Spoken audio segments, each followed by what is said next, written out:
Bonjour, on va voir aujourd'hui comment créer un fichier TFW à partir d'une image TIFF géoréférencée. Lorsque vous créez un TIFF, le fichier de géoréférencement peut soit être déjà intégré dans le TIFF lui-même, comme il peut être un fichier supplémentaire. Il y a des logiciels et des applications qui nécessiteront un fichier de géoréférencement supplémentaire en dehors du fichier TIFF, comme Trimble Access. Sur TBC, dans l'onglet Photogrammétrie, le fichier TIFF exporté intègre les informations de géoréférencement.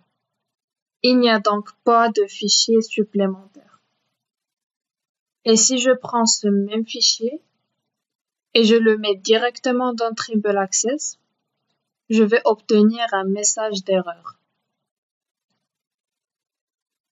Vous obtiendrez également un message d'erreur similaire dans les autres programmes qui nécessiteront ce fichier supplémentaire. Je vais maintenant vous montrer comment utiliser QGIS pour créer ce fichier. À noter que QGIS est un logiciel gratuit que vous pouvez facilement télécharger. Donc, pour commencer, il faut cliquer sur Layers, puis Add Layers, puis Add Raster Layer. Puis, je vais chercher mon fichier et je clique sur Open. Je vais laisser tout par défaut et je clique encore une fois sur Open. Je vais ensuite cliquer sur Raster, puis Conversion to Raster, puis Translate. Ce qu'il faut savoir ici, c'est que vous pouvez changer le système de coordonnées de l'output. Dans Profil, je vais mettre défaut. Dans Additional Command Line Parameters, je vais mettre un petit code que vous pourrez voir sur l'écran. Il s'agit de -co espace TFW égale yes. Je vais ensuite choisir la destination où je mettrai mon fichier.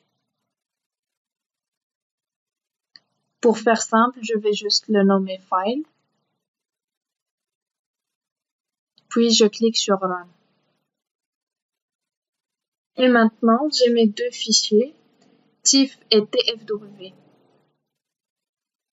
Je vais maintenant les copier et les coller dans le backend de Trimble Access. J'ai eu ce message parce que QGIS est encore ouvert. Je vais simplement le fermer et puis je réessaye.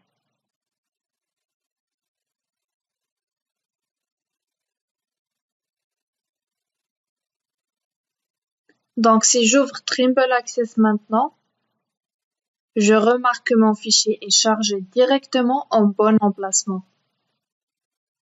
En plus de ça, il ressemble exactement à celui sur TBC. Donc, grâce à cette méthode, vous pouvez maintenant avoir votre fichier TFW en utilisant QGIS.